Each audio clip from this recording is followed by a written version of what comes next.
Mi esposo estuvo casado con una ganadora de un conocido certamen de belleza antes de que él y yo estuviéramos juntos. Ellos rompieron antes de que nos conociéramos. Ella era una rubia esbelta, muy alta y absolutamente deslumbrante. En mi opinión, esto es importante para la historia. Mientras ella era una ganadora de certámenes deslumbrante por fuera, por dentro era una historia muy diferente.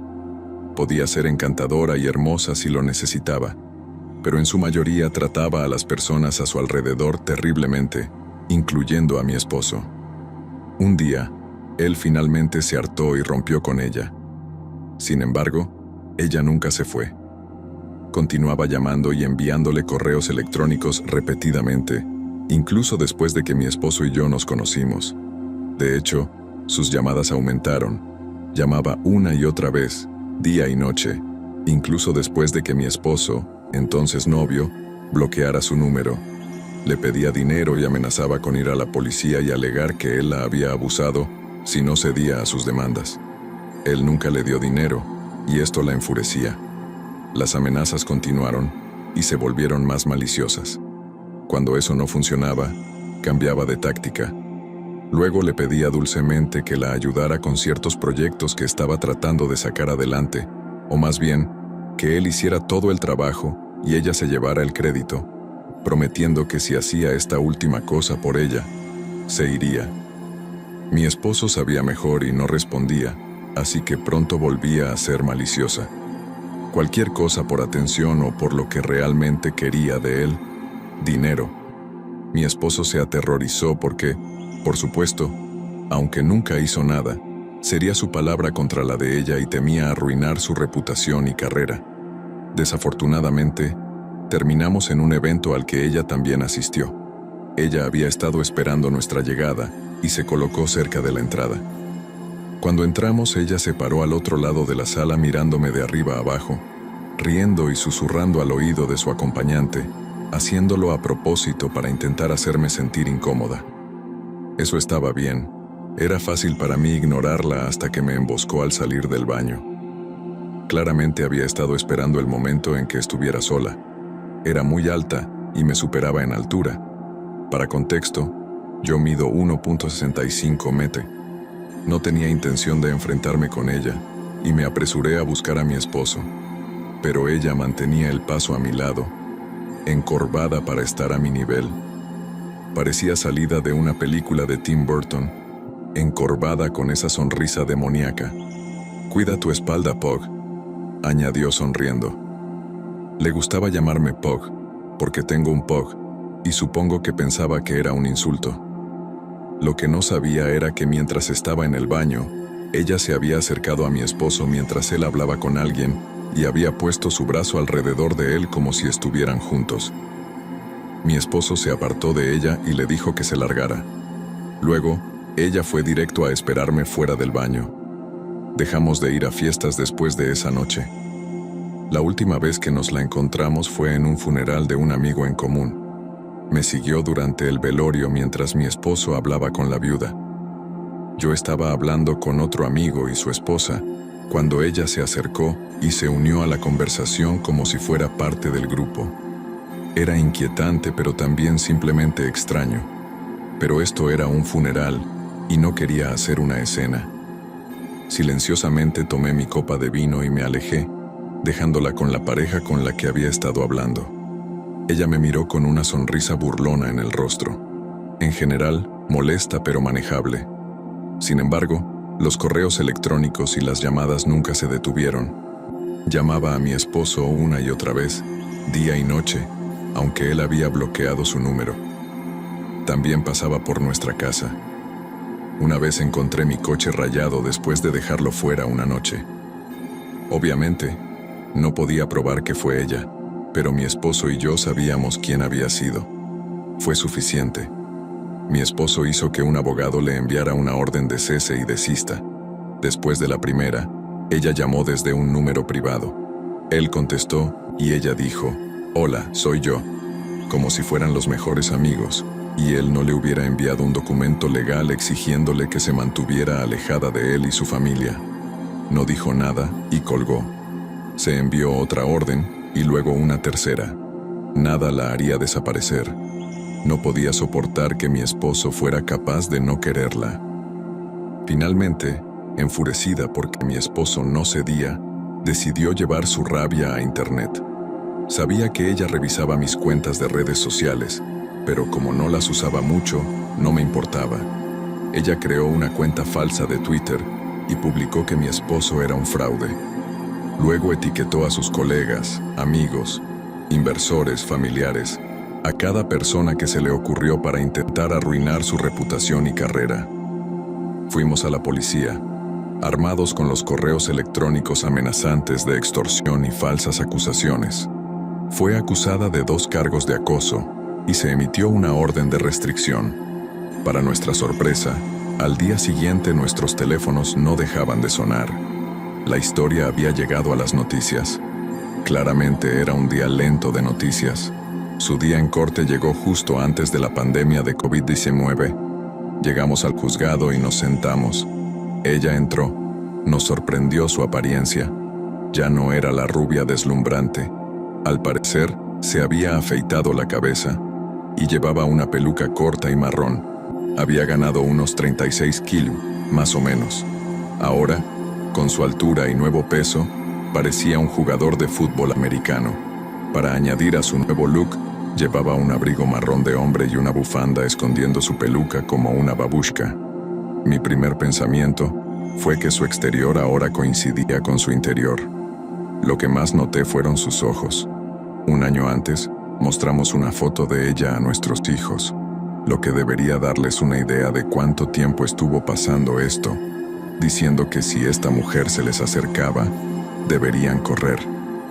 En ese momento, mi hijo, que era muy joven, comentó que ella tenía ojos malvados. Tal vez fue porque cambió tanto físicamente, pero sus ojos oscuros se habían estrechado en rendijas negras profundas mientras escaneaba la sala y nos veía. Se daba vuelta de vez en cuando para mirarnos y mirarnos con furia. Luego susurraba al oído de su abogado y se reía como si estuviera pasando un buen rato. Tenía un par de gafas de sol grandes y baratas que se ponía y quitaba intermitentemente. Cuando se dirigió al juez, se las puso y él le pidió que se las quitara. Pensábamos que estaba poniendo una cara valiente y tratando todo esto como una broma, pero estábamos a punto de descubrir que ser arrestada no la detendría. La orden de restricción no la afectó en absoluto. Si acaso, la enfureció más. Desde entonces, publicaba desde múltiples cuentas falsas de redes sociales fotos de mi esposo y de mí. Publicaba una foto de mi esposo con la etiqueta pedófilo y otros nombres terribles. Publicó fotos alteradas de mi esposo, editadas para que pareciera que llevaba maquillaje pesado, refiriéndose a él como preoperado. Publicaba más fotos alteradas y poco favorecedoras de mí, llamándome vieja y fea. Esos son solo los nombres aptos para todo público. Había mucho peor. Los insultos, aunque obsesivos y repugnantes, no eran lo que más me molestaba. Aunque, no voy a mentir, cientos de fotos mías en su cuenta falsa de Twitter, señalando obsesivamente cada supuesto defecto, sí lograron deprimirme a veces. Entonces, ¿por qué seguía mirando? Parte de mí era mi propia morbosa curiosidad, echando un vistazo a una mente que se estaba desmoronando. Pero también podía haber dejado pistas y estaba planeando hacer algo más, porque no eran solo sus publicaciones insultantes lo que preocupaba. Había leyendas siniestras como: vigila a tus hijos porque los estaré observando. ¿Por qué no plantas algunas flores en tu jardín delantero? Sé buena con tus hijos porque nunca sabes lo que puede pasar. Y ¿cómo estuvo tu pedido de Uber Eats? Publicaba fotos mías con una flecha dirigida a mi cabeza. Lo que imaginé era algún tipo de amenaza. Publicaba fotos del lugar de trabajo de mi esposo, al que no podía acercarse a 2 cuadras según la orden de restricción, pero la policía dijo que eso podía ser una foto que tomó de internet, lo cual fue una completa excusa. Compartía citas de Agatha Christie como: cada asesino suele ser alguien que conoces bien, y tu fin está cerca. Su foto de perfil era de una película llamada Stalker, como si estuviera en la broma. Llamamos a la policía de nuevo, pero dijeron que no podían hacer nada ya que no nos etiquetaba directamente. Tomé capturas de pantalla de todo. La mayoría de sus publicaciones eran fotos de nosotros en esa cuenta falsa. Nunca logramos que la cerraran. Me ponía ansiosa cada vez que mis hijos estaban afuera jugando al baloncesto en la entrada de la casa. Mi madre mayor no se atrevía a sacar al bebé en el cochecito porque tenía demasiado miedo. La situación afectaba todas nuestras vidas. Las cosas se estaban volviendo dramáticas. La exesposa de mi esposo nos acosaba con publicaciones diciendo «Atrápame si puedes», mientras publicaba fotos explícitas de su perro con mi nombre al lado. La implicación era clara. Me molestaba saber que tenía un perro, ya que no creía que alguien como ella fuera capaz de cuidar a nada. Las llamadas comenzaron de nuevo, esta vez a nuestra línea fija. Sí, aún tenemos una. Decía cosas como, «El karma te atrapará», y luego hacía un sonido raro como si estuviera recitando un encantamiento. Publicó fotos de un pentagrama con velas y el título, «Ring Ring». Finalmente, la policía nos pidió que fuéramos a dar declaraciones. Les entregamos un disco con miles de capturas de pantalla de sus publicaciones. La arrestaron de nuevo y la acusaron de 2 cargos más de acoso criminal. Mencionaba a nuestros hijos de una manera muy ominosa en sus publicaciones, llamándolos con nombres despectivos que no repetiré aquí. Mi esposo estaba furioso, y yo solo quería que todo terminara. El juez también le impuso una prohibición de usar redes sociales. Para cuando fue arrestada por segunda vez, su cuenta falsa de Twitter tenía más de 16,000 tweets en un lapso de 3 meses. No tenía seguidores, así que la mayoría eran para ella misma. No lo creerán, pero me sentía rara al caminar por mi propia cocina de noche para hacerme un sándwich, temiendo que ella pudiera estar afuera observando. No descartaba nada de ella, ya que no hay nada más peligroso que una mujer desesperada que no tiene nada que perder. Ese era uno de los mensajes que había publicado. No tengo idea de qué estaba mal con ella. Según lo que investigué, es posible que sea una narcisista maligna con quizás otros problemas mentales. Quería mencionar que supimos por una fuente confiable que después de que mi esposo rompió con ella, presuntamente se hizo conocida por la policía por otras razones. Mientras mi esposo se libró de sus amenazas de ir a la policía y decir que él la abusó, aparentemente otros hombres no tuvieron tanta suerte.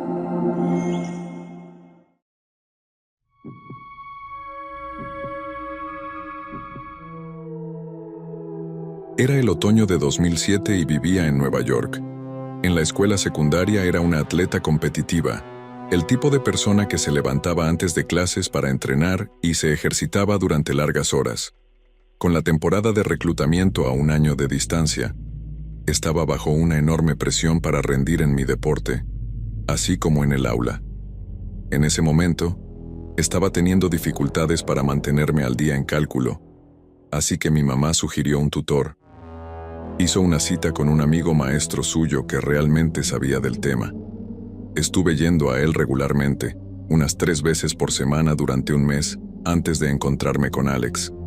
Alex tenía una sesión de tutoría después de la mía. Nos cruzábamos cada semana, pero nunca más que un vistazo y una sonrisa, ya que era increíblemente tímida y me aterrorizaba hablar con chicos. Era alto y rubio, con penetrantes ojos azules, así que naturalmente me parecía muy atractivo.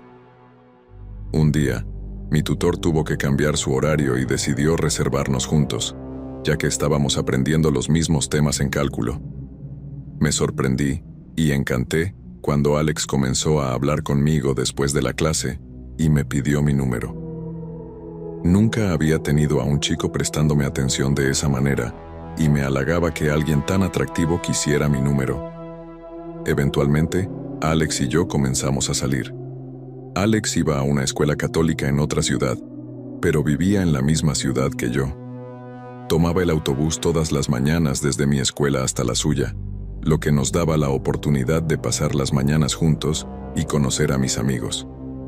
Me sorprendió un poco cuando mis amigos no lo aceptaron como yo. Mencionaron que les parecía raro y me puse muy a la defensiva, pero eventualmente lo dejé pasar. Me di cuenta de que había estado pasando menos tiempo con ellos de lo normal y asumí que estaban celosos de que tuviera un novio. Con el tiempo, las cosas se volvieron más serias y eventualmente perdí mi virginidad con él en la parte trasera de su Ford Escape. Fue entonces cuando las cosas comenzaron a cambiar. Aunque Alex y yo siempre hablábamos regularmente, empezó a exagerar con el contacto, obligándome a permanecer en el teléfono con él durante todas las horas de la noche, hasta que mi mamá comenzó a quitarme el teléfono antes de dormir. Esta relación comenzó a afectar mi carrera atlética. Estaba demasiado cansada para dedicar tiempo extra al entrenamiento y comencé a saltarme mis prácticas para verlo, conduciendo 30 minutos de ida y vuelta a su escuela. Eventualmente, mis amigos me sentaron y me dijeron lo poco saludable que se había vuelto esta relación. Me había aislado de ellos y todo mi tiempo libre lo pasaba con Alex. En ese punto, quería desesperadamente terminar la relación. Me había desenamorado de Alex. Las aplicaciones universitarias se acercaban y había sido reclutada por 10 escuelas. Mi plan era asistir a la Universidad de Brown, mi escuela soñada. La obsesión de Alex con nuestra relación había afectado enormemente sus calificaciones, y Brown no iba a ser una opción para él. Recuerdo haberle dicho que planeaba ir allí, y él se alteró, diciendo que nunca sería aceptado y rogándome que no fuera. En ese momento también fui reclutada por la Universidad de Illinois. Alex solicitó admisión allí con la esperanza de que dejara Brown y fuera a Illinois con él. Eso fue la gota que colmó el vaso para mí, y terminé definitivamente con Alex. Asumí que eso era todo. Todavía tenía que verlo porque Alex tomaba el autobús desde mi escuela hasta la suya cada mañana. Recuerdo entrar a la escuela y pasar junto a él y sus compañeros de clase que viajaban en el autobús con él. Uno de sus amigos me llamó puta mientras pasaba. Aparentemente, había difundido un rumor de que le había engañado. Traté de ignorarlo, pero fue entonces cuando comencé a recibir mensajes en Facebook de personas al azar que asistían a su escuela.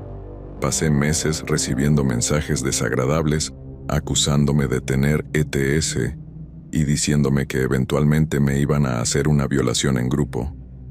Tuve que cerrar mi Facebook porque no paraba. En retrospectiva, creo que eliminar mi Facebook fue lo que desencadenó las tendencias de acosador en Alex. Al no poder ver mi cara en línea, empezó a llamarme sin parar y a enviarme correos electrónicos desesperados diciendo que me amaba. Mientras esto sucedía, yo era la favorita para ganar el campeonato escolar en mi deporte. Había estado invicta toda la temporada. Alex terminó apareciendo mientras competía por el campeonato y lo vi allí. Me perturbó tanto que terminé perdiendo. Estaba furiosa y con el corazón roto.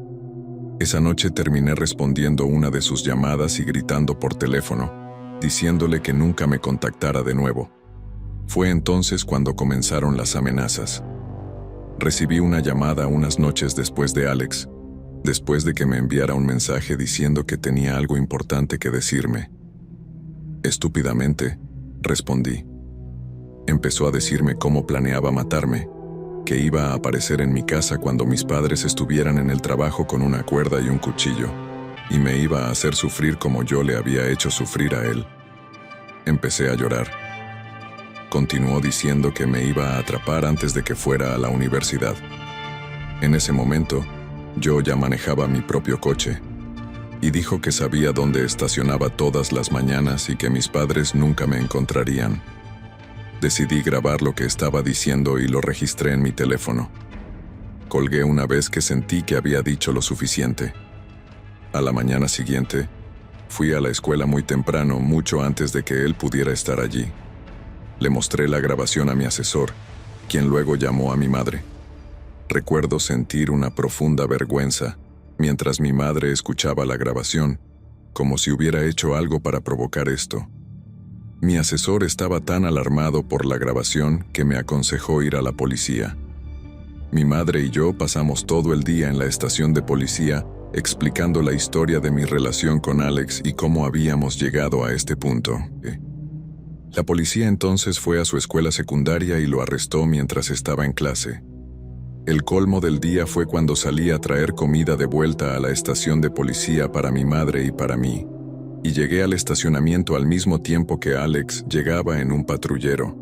Lo vi esposado y, de hecho, parecía que quería matarme.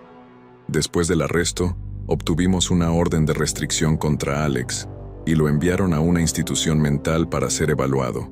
Terminó violando la orden de restricción en más de una ocasión. Contacté a la policía, pero no pensaron que fuera motivo suficiente para hacer algo al respecto. Es importante señalar que la familia de Alex era muy adinerada y conocida en el área, por lo que no es realmente sorprendente que intentaran encubrir esto. Terminé asistiendo a Brown y tuve que informarles sobre la orden de restricción para que supieran que Alex no debía ser permitido en el campus. Han pasado más de 10 años desde que todo esto sucedió y aún sigo recibiendo llamadas y solicitudes de amistad de Alex. Recientemente me mudé al otro lado del país, lejos de donde todo esto ocurrió. Finalmente me siento segura ahora que estoy lejos de Alex, pero cada vez que recibo una llamada bloqueada o un mensaje de un número que no conozco, me pasa por la cabeza que es él. Es seguro decir que esta experiencia ha cambiado a quien permito en mi vida y con quien elijo salir.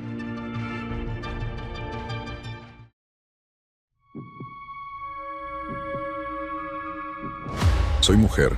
Esto ocurrió cuando tenía 13 años, así que era bastante ingenua en ese momento. Era una gran introvertida y solo tenía unos pocos amigos en la escuela.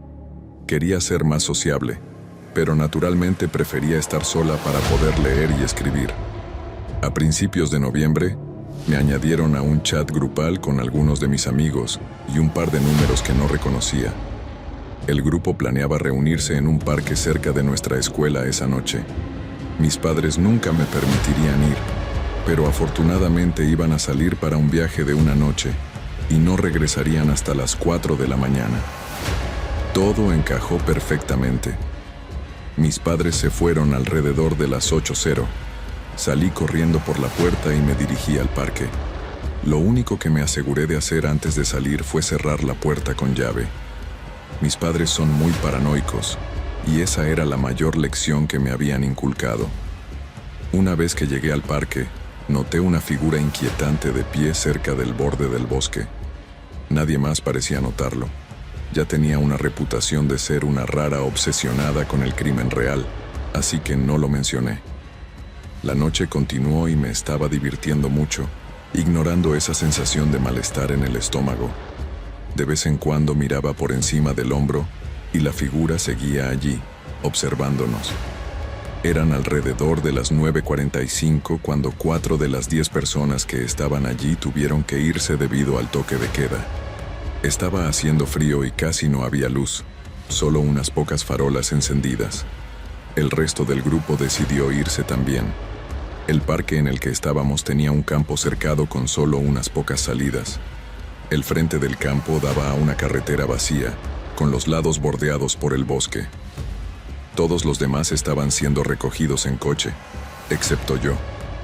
No quería pedir un aventón, porque mis padres podrían enterarse, y, por supuesto, la figura reapareció cerca de la salida que tenía que tomar para llegar a casa. Mientras caminaba, traté de calmar mi respiración agitada. No quería ser paranoica, pero todo el contenido de crímenes reales que había escuchado estaba alcanzándome. El hombre probablemente tenía entre 30 y 40 años.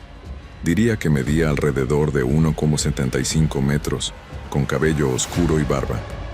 Estaba a unos 3 metros de la salida. Cuando estuve lo suficientemente cerca, corrí unos 10 metros a través de la salida y hacia el bosque. Una vez que me sentí lo suficientemente segura, comencé a caminar rápidamente por el bosque hasta llegar a la carretera. Oí un crujido de una rama detrás de mí. Me detuve por un segundo y rápidamente miré por encima del hombro.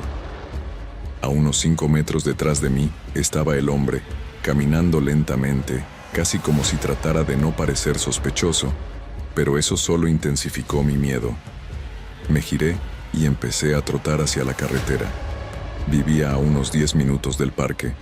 Después de unos 7 minutos de trote, estaba en mi vecindario. Sabía que podía correr el resto del camino si era necesario, así que miré para ver si todavía me seguía.